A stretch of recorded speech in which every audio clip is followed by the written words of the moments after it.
It is over years gone by and Nanka yet to Adanibia. Why?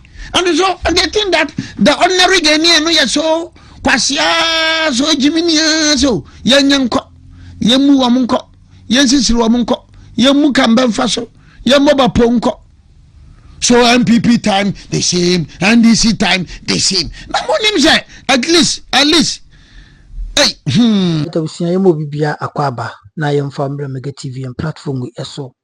Nana Obiri Boahen reacted to issues.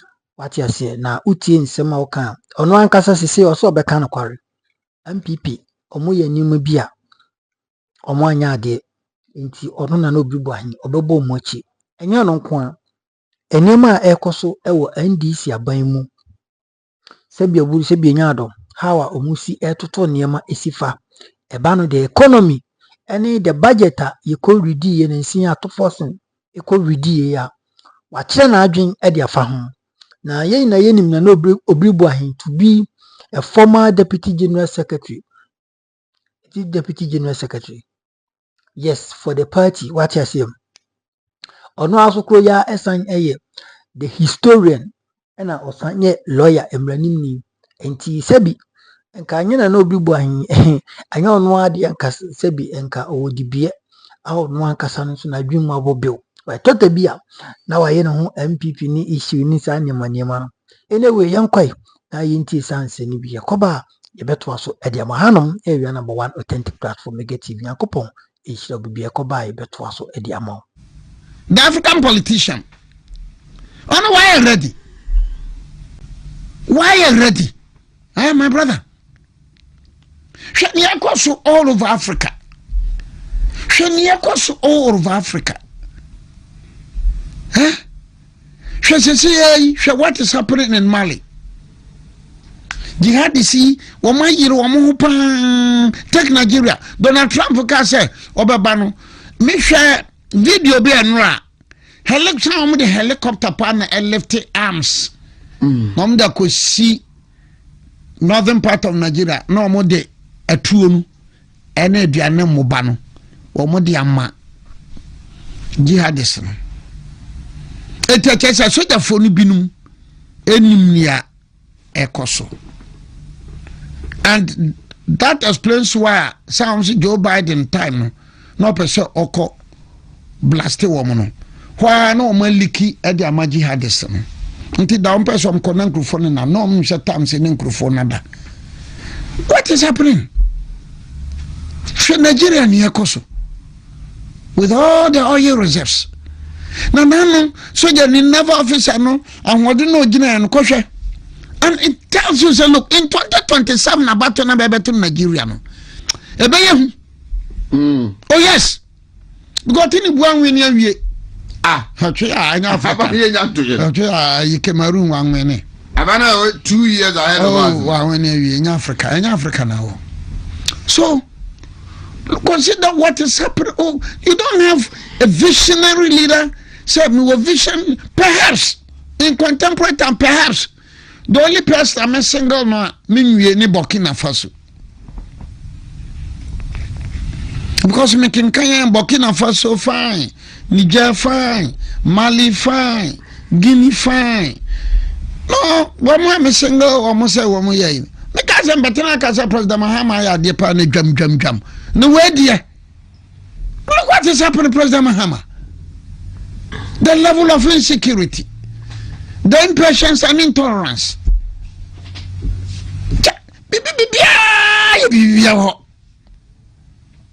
Na obia the kase mona nanom na ma yetu kwame nkonoma mysterious death, road accident, armed robbery attacks, people fire outbreaks. Just any pan fan. So what is happening in the Bokui? Yaba. Nenechina ya bibia be. And you are in power. So what is happening in Boko? Look at this.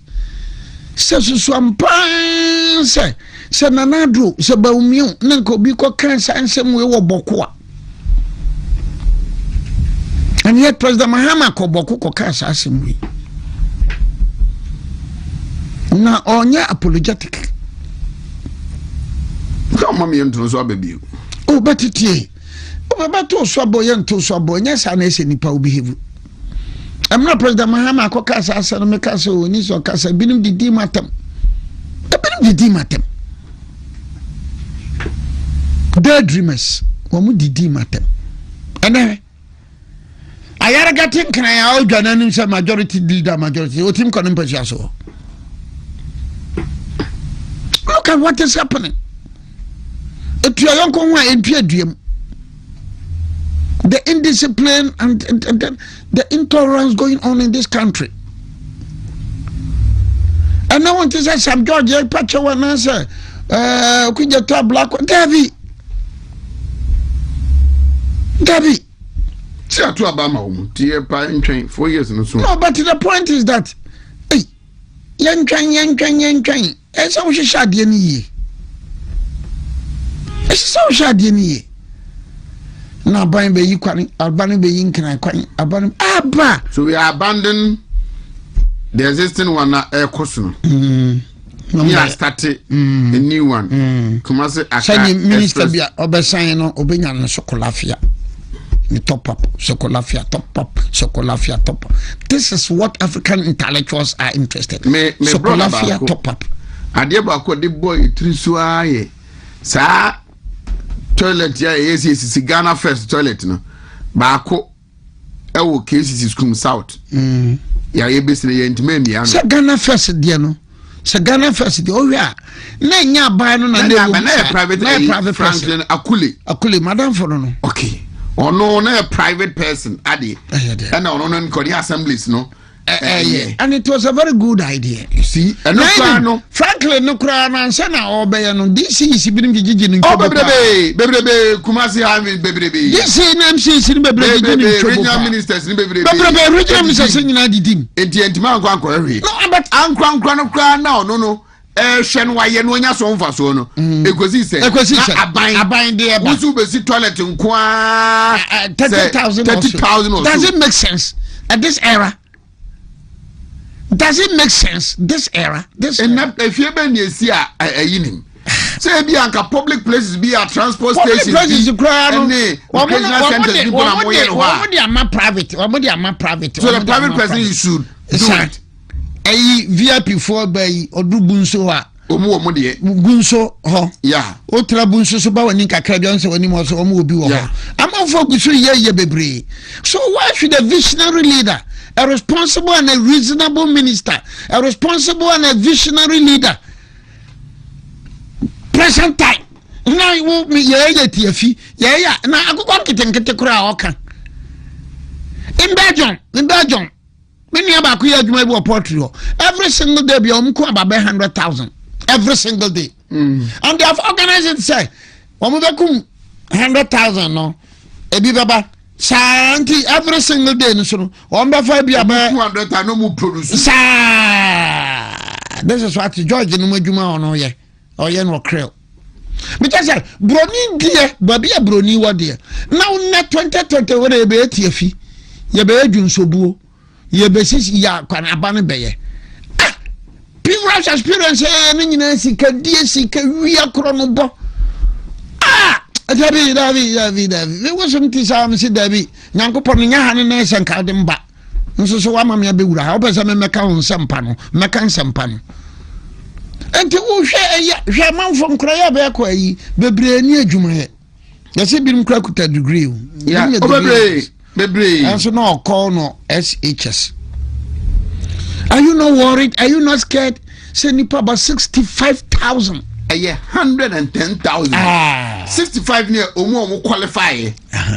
Almost there's about 50,000 more apply by Oman qualifying. So if you are a visionary leader, if you are a responsible leader, you are a forward-looking leader, you are a sincere and honest leader, you must even be alarmed.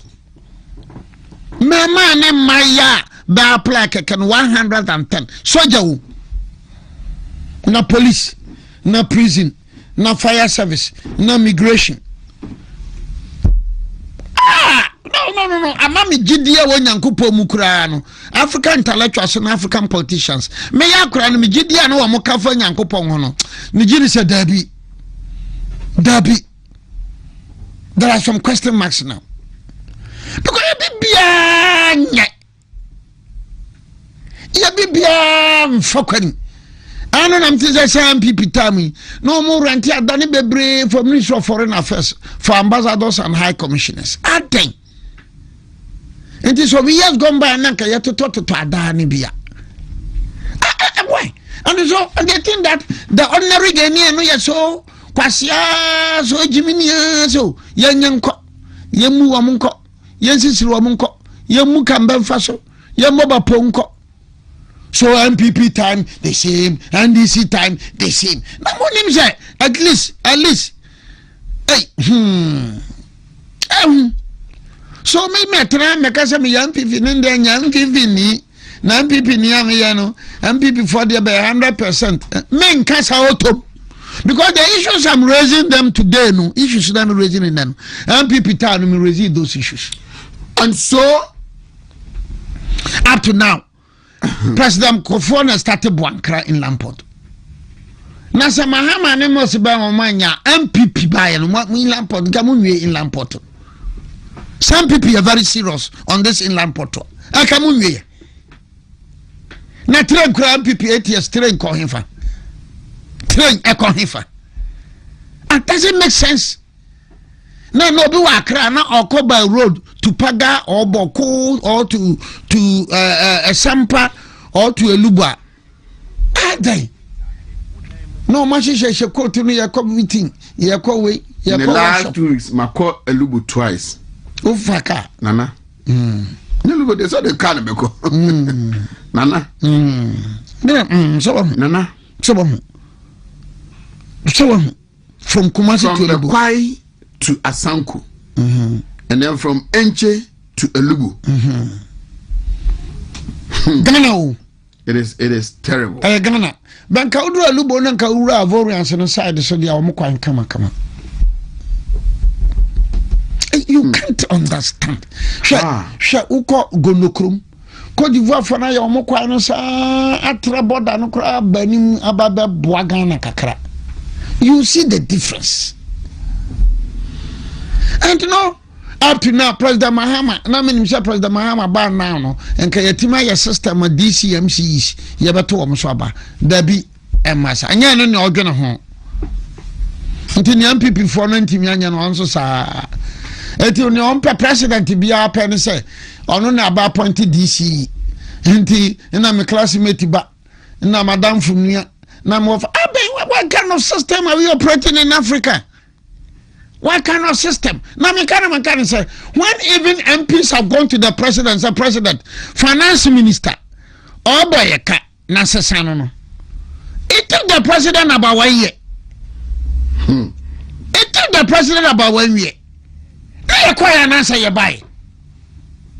You acquire an answer, you buy. Now, President Bisubo, I could conquer Abba. No criticize the digitalization says yen can for the document near Papushita. We are good to go. Digitalization here and I say digitalization. That is Africa for you. We need to sit down and think say for African. I don't know there's something wrong. And why have we failed as a party to speak about these things? The things, yes, ebi owa edifo eno mu kan wasem edinya power. Ebi owa na yenifo. But let's as if say we have given them too much space to operate. The NDC is enjoying too much peace. Bedinu nipa no dibi. Bedinu be dibi. No mom di anu so mun ka say. Anaso no wadi aye. Yeni party headquarters na omkasa omobeye ya Samoa director of communication. Mikase no, mfa ma adoma ko ba fi. Ba mfi me. Na no pesa adoma ko ba fi na mekasa. O pesa adni engunai. O pesa adoma ko ba fi na mekasa. Ana gasa ni paro di animu nyansa. When you have a situation DCs MCs were complaining konya kra be ama be kwana manka wo maye no wo ho na eja omuja ma party loyalists bi no maye na anameboa. Yeah nen kan. And the whole Dambotwe complained. The whole Minister for Local Government wrote a letter complaint. Yeah, they come on fan beba say yen konya won credible itiate. Na no bi say adentina. Na betra hanama bo NDC abaso say common fund sika no be man ko. Dem na be mo NDC baba so say. Because the NPP time no nkonya a Wellington boot fertilizer no be atiti free so. Me say me constituency my municipal carrier office na enya hwiu MC ewo hono mo na obi frɛ no say ya man contract say o missy a new administration block. What would him carry administration block no? It is like the just the new assembly secretary and now the CC administration block. Almost the same thing. Come on. Your friend say o missy a new administration block. Contract ni say style bell OC just onimu way. The person called on Thursday, Monday or Semeba. Cut sword. He called and then it is from the common fund administrator. Or Kadiobe be a momenti. Enti baby crano massaity adieno contain a CCO and structures also no. Also you should Thursday no to Monday na no pano ebu bring na yi be free one near the ade. He was threatened by the common fund administrator. Oyi ni na ya containers you omo e dey omo store opeja kwesi baby ni ade no se nne na papa ne beba menim ebinu ya campaign say common fund administrator and that same person am say e Dr. Baba na lusu ya and it's sometimes one so one wow who be obi atem na the same person we mo dey abete we free Dr. Baba camp no free Dr. Baumia camp. Me say enne nana ne ye MMDC former say ka wo de praye pra hwe enti we no Baumia and now free Baumia camp. Okay, and these people will have the courage go out and say Baumia na amayanwene. Once you know what you did, I national NDC wo matwam prem common fund number 3 ka say NDC ayadia be obi fana ka say lion and so talk bima and to anybody who thinks na ya aban na emphasis kan nko na nyesa na tio me say the common finance can you release na she decide what to do na say oh ho na say ato volunteer boot na ka Dambotwe e dey abroad ya tia free common fund Dambotwe a whole minister wrote and protested every time na ko what say Dambotwe ka say bio no. And then nipa no wa free Baumia. I never say Baumia camp no. Good riddance. Moko. One now can be out wa free Baumia camp no. Good riddance. Ko. You talk about your party na your campaign be yebi. Power. And Baumia is going to win. Wabre party atsabi bibirima di nsem hunu na ya lusu ase na Baumiam na ma ya lusu ana ni krom kra man to ama no ana na doesn't make sense huh mwana mutwitwa manfo nantirim doesn't make sense. Vahana on the atter and we aba we were free Baumia carrying we and no beer. But for goodness sake, there are some characters beside no one that should be deep Baumia Chicradia and Kayam Crabinum, you be free Baumia. There are some characters be Kakana Komunko. Fewer the merrier. That's it, fewer the merrier. Make up my minority no.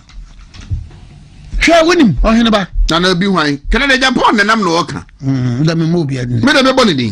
Because Nana, Obia himself as a unferiasm, or canocre. Oh, mechanical. It is not some year or no one and none will say, I can't form Quatuaba Emma minority group in the NPP. Which is very, very unfortunate. I'm so disappointed. And you're unfortunate to cry. Historically, this is your campaign. Come on. Historically, this is a distorted position. Distorted position. My maintenance ye. 1954 April 1954 Northern People's Party. And in September 1954 NLM. And by 1957 na a necessary parties no ebe boom.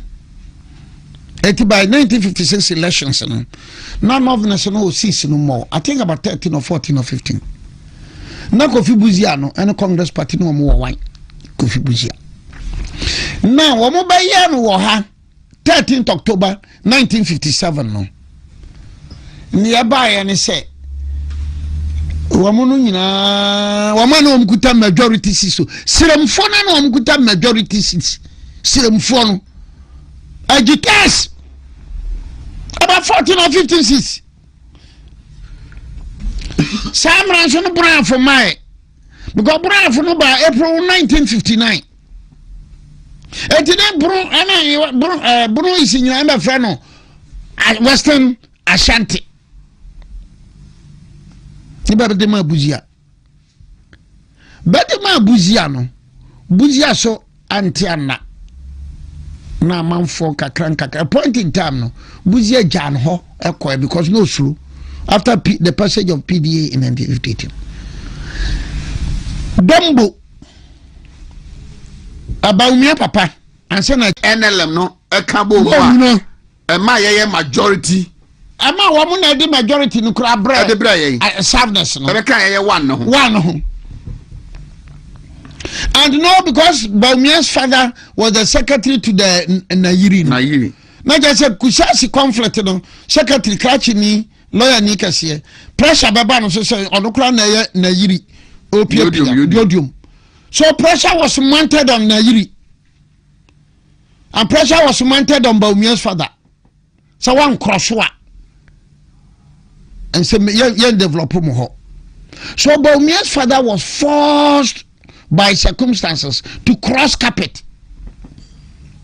Unlike Paula Foko's father, not to satisfy himself, but to satisfy the majority people. And Paula Foko, the papa voluntarily. Yes, CPP for no. Senior can. There be Niaman Kosa. So Paula Foko's father voluntarily. Also, he did well because Paula Foko papa said, "No, no, so on CPP take it too." Oh, sir. Nasi CPP ya campaign nyina nsamani ya kano. Daddy. So he also crossed to the UP. Now that was the first incident. Siremfo no ade ayinu nyina emaisa. Lebate then later the 1966 coup no by. Buzia krakoe. So when Buzia came no, now I'm about by a National Commission on something to give him the opportunity to go around. What me fancy to send Nankabekan NCC. Yeah. And a dombo numa ni jatoka liyo numa ni sike tadam no. Ati asiyama NLC for no say. Mudye ye basa ye political party da china. Kofi Buzia ne be ye leader. Eti position na mwa kreti no. Mumemfa ma Kofi Buzia. That was 67 muonum. Some obenya advantage to go around the whole country. Eti ansana omobeka say ya left ban or mobile progress party no. Ne Buzia ko Ghana ha ba bibia ma amanfo ahunu Buzia. And so we sacrifice a northern senate mai. Yeah. Mpacha wutie mi ye. Now in 1979 because both the PFP and the UNC who say Northerners and Abo more than a pano. PFP equine running made from Dagumba. UNC equine running made from Dagumba. PFP echo for Dagumba ni. UNC Kofa Dagumbani in appreciation of the contributions of the Northerners. And they maintain the Dagati. And they maintain the Wala, the Sisala, the Frafra. Frafra, Ekwakosi, and Kasina, and Nankana. The Kasina is different from Nankana. Frafra, Kasina, Nankana. No, I'm going to see Ketadam. Yeah. Etino omutanta kasino wasoro. Dambuzi amon and a woman we so ebase. Now in 1998, once again there be to abano. Atekum ko for na sremni wo mo. Na sremni wo Malik Yakubu. Yeah, Malik. Sremni wo. And so ada na ho no mo akiso sremfo no. And so baba to ma atekum ko for they didn't choose their own. They didn't. They thought Ajekum Kufuor was the right candidate. Exactly. And so they abandoned him. They abandoned their own Malik Yakubu. About to match Kufuor. Going back to logic, man for the nano, woman tear sign a words of reason. They should listen to words of reason. So it is not like Baumia Jamunto Musi Debi Baumia Yedi, and Yedi Opo, Yempo, or yo, or Barinia, my own in my Yedi and Johnny Kotamano. There has been an instance a serious one. A serious one was in 2007 December. Ali Muhammad. A certain vice president, just like the Jakum Kofo, you know, as the running mate, and then subsequently good. In December 2007, woman can say, yeah, minority for the Kotoma Liu Muhammad. They didn't say that. But two man and Kufuor, with all the official backings of Alan Chiramatin, with all of Hodum Kasabe, you didn't free no. So I can't tell you. But I'm a home will be. So, as someone say, in 2007, now Liu Muhammad, a vice president, sitting vice president, a sitting vice president. Exactly. And now Lancha Martin enjoyed the support of the presidency. And so not necessarily to a man now because they saw him as competent and ready to lead the party. Sir, Dr. Baumia, vice president, you know. Sanyasa or you're competent. None of them say for visa or bet me a lead partner when you're and come on to man said, man, Daddy, it's in tribalism, regional lines, ethnicity. And yes, you'll be a minority or majority. If you know the history of the Dankwa Buzia tradition, going back from 1947, August 1947 to today, except you want to be mischievous. And come on, Kasasam. So I have massive support I enjoy in the Volta region, in the Mamprusi, in the Kusasi, the Sisala, the Wala, the Gonja. Me support to Pami Obiri Boahen, me support to Power, sa regions in India, would you tini Volta no? Me come to say, me support to no massive say. I doubt if there's any Anakan speaking man, whether NPP or NDC. Enjoy massive support. Maybe the better computer to me. Well, maybe Chama to me. You know, when we went with Dr. Baumia 2023, the prime is no Srohono. Then you some keto. So the point is that please. Kasenti obi. Ayadana same me drew Yendia. Ayadana same drew Jirapa. People rush Obiri Boahen. Jirapa. When I went to Laura, the paramount chief was not well. Oh, Obiri Boahen. When I went to Paga, the paragrafio, hey, lawyer, they are shocked when I check that Lambrusi, a similar thing happened. So, with due respect, don't try, people should not try to offend the sensibilities and the sentimentalities of people from other ethnic groups. And people, you know, Baniba to Baba, Nebeko to Baba. Ban benim decide near bosom no be yamabe. So please, what is I don't cry dear. So we are sacred dear. What is our discussion about dear? No, my mom for bufu. Don't do that, don't go that tangent. Go on with your message. Go on with your message. And I like the way I was like, but me and Kokase, and I mean, you say, if I be cross about me about Munchare, we love Muyava Munchare. Obia, ya consider no in 2088. 17 years on chariot. For potentially becoming the vice president, the occupant of the second highest office on chariot. What some so near some can and then walk as so near some can. Mamma, well, party dues. Anchia, are you for Accra House of Book? 1911. 11th November 1995. 1911. At 11 a.m.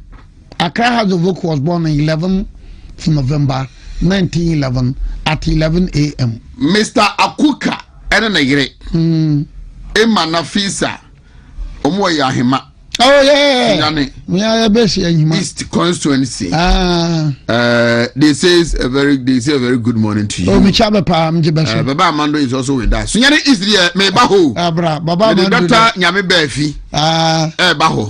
Okay. I know for Abisim. Abisim. Good. Enti Iberum. No. Minim so hunena na kra. O hunena na Dr. Jura. Mr. Jura, Buffy, Dr. Befi. Mr. Jura, tell me about him. Hey, one of the leading characters of the UP. Mr. Jurano. Yes. Wow. One of the leading characters, and in fact, in around 1970s, no about the leading poultry farmer in the whole of Bron. Wow. Yes. Okay. Juliana Jura, Niniani said Jura. Jura, Nina, papa. Okay. Wamanya abisim 4 per say akufi attachment ya na the pottery no abisim in the system no be yes pottery no. So Dr. Bafi no ne papa ye. So imagine Dr. Bafi coming to Sunyane. Now you are telling Dr. Bafi say oyamono. Doesn't make sense. See. Doesn't make sense. Because we got in 1992 na me start NPP me organizer no. Na me call Mr. Jura ho. Mr. Jura no ho. And that time 1992 na Mr. Jura yemre. In 1992 na Mr. Jura yemre. So asom party na. Come nkro PD nyina Jura wo man chini bi. Jura. Hey, Nana Sabin, upa usan Nana Sabin. Hwidiam. Upa Nana Sabin. That Mr. Jura may be older than Nana Sabin. And Tiana the Antaman Yaban and Tatuna Naya boy no. Yanam Mr. Jura no Sumaye. All right. What you say? Okay, we will come to Sunyani East someday with Dr. Kwesi Nyame Befi. Payment dues. Payment dues, you know. We were more of Muha. Studio ha. Dr. China. Nebeka no nyina. I mean, wish I am sorry. Look, Obatna on Hajia treasurer. I am sorry. Say MPP yadiani eketu abiu. MPP no mabia bam. Obia metia dish. Utia dish no a. Na ukuta wo card no a. U qualify so to abani bia bi. No. That is all. Dr. Chana, Jan Mamma MPP Mamma Nam, Justin Codian Mamma Nam Hono. Someone cannot crown my young Musrodia. MPP, so MPP and Tiasie. Amma Obia can't remember Biano. Obetwabani bi. Some people for yes, sir. But so far, down 2028 will be ye and this. But okay, system say, yeah, you when delegates are. Sikasam no free mu. Me ka bibia na so hene ba. Ma ya manya so ma che, me kenkan che, minim nwoma no ko achi, me sua nwoma, me ya nokora kani. Man people focus look. Yeah, be wa pe bia. Na no me send Dr. China on ne canosis scan ye sense 20 cities. No need 20. No need 20 me boy. Yeah. But NPP can make it flat. 10 cities. 10 cities. they tear 10 cedis a month. People like yen and so per NPP card 10 cedis a month. Yeah. 10 cedis a month. Who 10 cedis a month na? You have two constituency about over to be, you have two regional over to be, you have two national over to be. A brochure from Falu Prima. Now no matter NPP a brochure for they were complaining about Proxy. And then Minya Oheniba Boache, he has put himself out to be the branch organizer of NPP UK branch. A petition the election management committee say almost set up polling centers. Ewo abrochi diaspora no mo toba no ho omu yo makoliti na beka Ghana ni o say omu betwa ticket in and out. Sense a political party intellectual span. And I think there's a wonderful proposal there. And a wonderful proposal we crowd and the mo ye puli card bearer members some UK ni na kroni bia no utua wi na ya percentage no abeto. Every card bearing member they are paying £10 a month as monthly dues. And they are prepared to pay. And did they pay? Maybe kwe makoto amede. Darusa. Obia tia bi nanka ya beto abai. Obia mfiri US, mfiri Canada mra. Asisire na doso. Isa chichim na doso. Approach bona doso. Azana doso. Abikese enti bebrebe ya be during our time na me kacha Jombo adunum da bia bambia muya. Bia muya. Werim so baye bia muya kopese ye free ho me free 2022 ya kan ka by now we are in 2025 Justin Kodua and kama ya ma card bearing members what dia mo ka se mo be ya sa na mo ko wi mo be you will take the details of and answer the highlights of the 2026 budget, you know, probably the next 2 weeks ahead of us, you know. Then we will just oppose it what they said in opposition.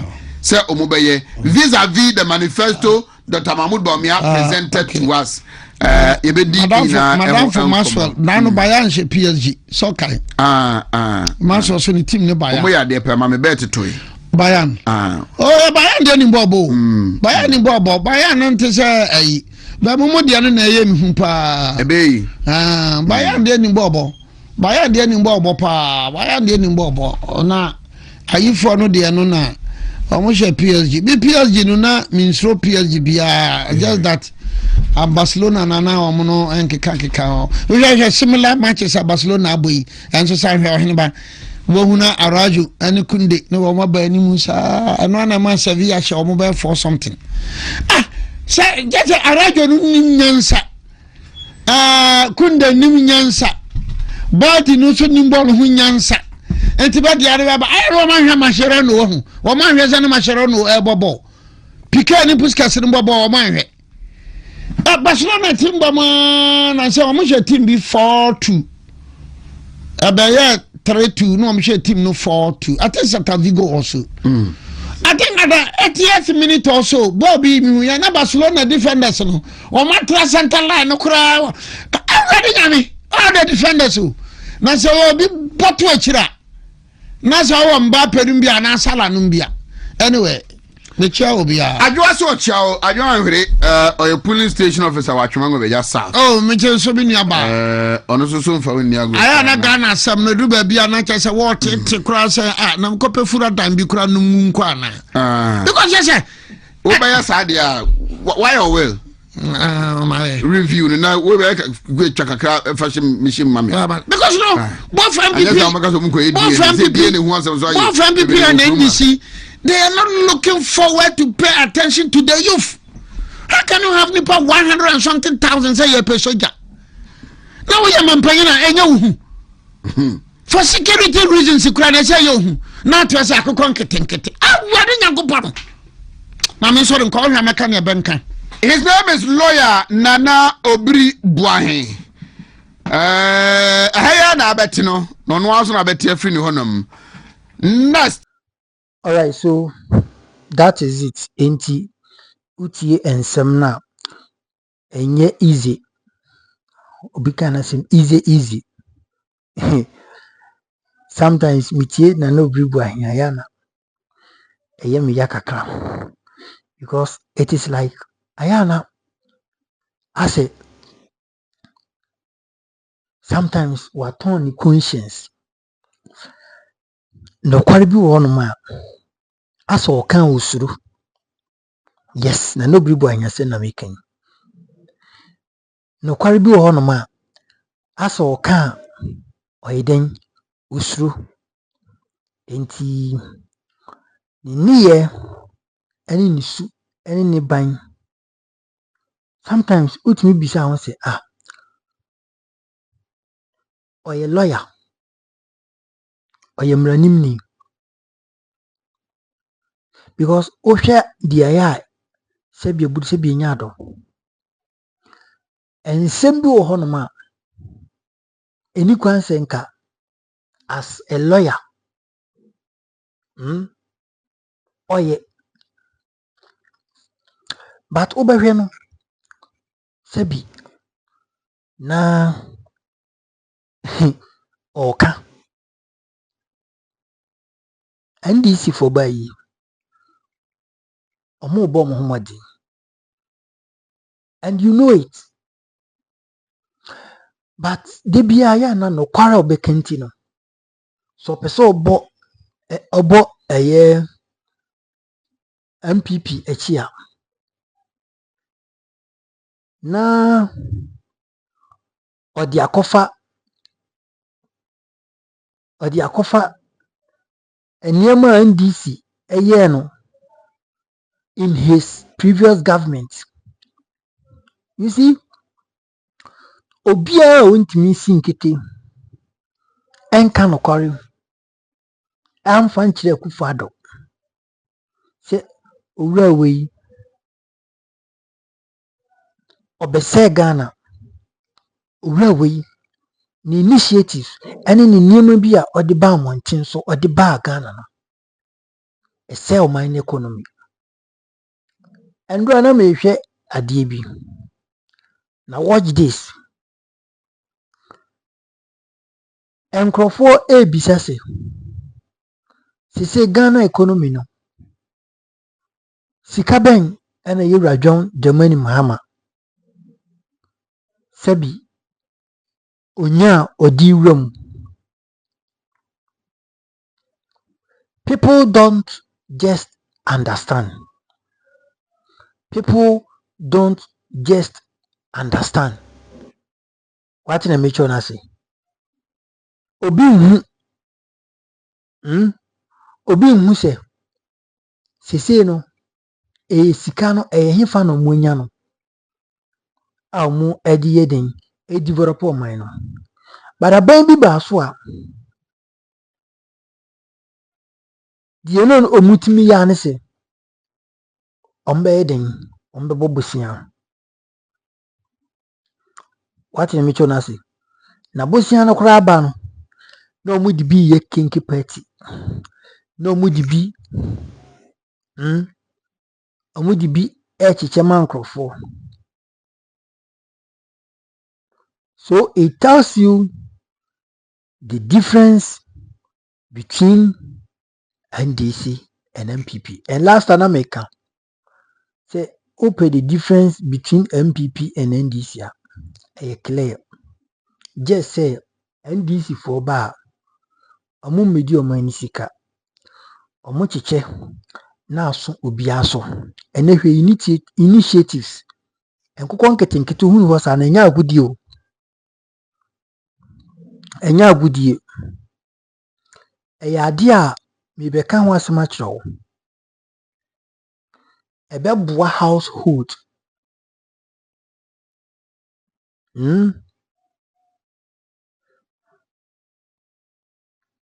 ebeboa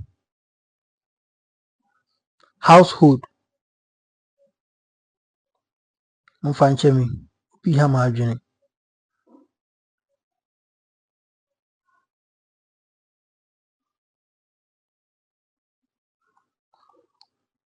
Imagine say san kokon nketenkete initiatives we fie bia gibi na omutimi etete omo na about 2 months from November we yakosi January new year, the number of imports on chicken no eso beti ebeti and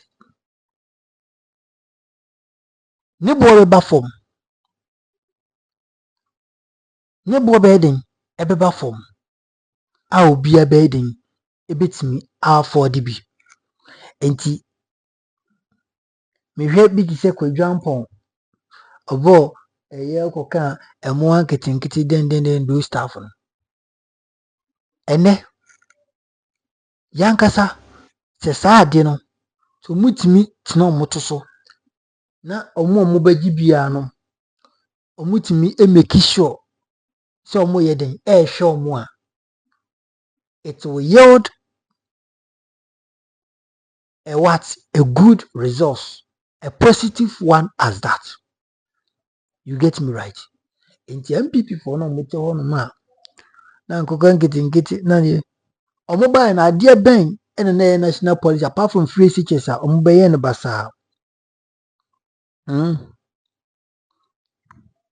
Apart from free teachers a omo buy no basa. I ne free teachers kwa no na anu ya to force budget o ready sika omotwa e de awura free teachers nyi sika keto NPP for kro omo de buy na ado no omo ntimi amfa that quantum of money and free teachers since the inception of that free teachers. Enti no mo nso na mo de nam omo say omo ba mo betwa free teachers and it is working and nobody is complaining because things are what done in its way. Nobody is complaining. Obi anyede en complaining. Obi an complaining. What in the metro na say? It tells you about papa about. It MPP ni NDC die. Di bia meka. Na no Obiri Boahen entimi mbo mo echi. So obebo MPP echi agi so obo NDC echi ansa what mebo MPP echi. And it is sad. Say we statesman na untimi nka no kware. Na always you want to what? Run. You want to beat about the bush. I've watched Nana Obiri Boahen closely. And I can tell you, say he's very hypocrite when it comes to this kind of analysis on kind of quarrel. And Tisana adno etie. Et MPP de beche and so maba power because they don't have all it takes to be in power. What you say? Tisana adno akwaye. Chira wadwin wo comment section. Mo fan chemina obi ha madwin sinama ase. Madwin na divided. Inti misra mo fa enche mabusua. Yankopon kan obi bia na wo hira. Bidian mega makra bye bye.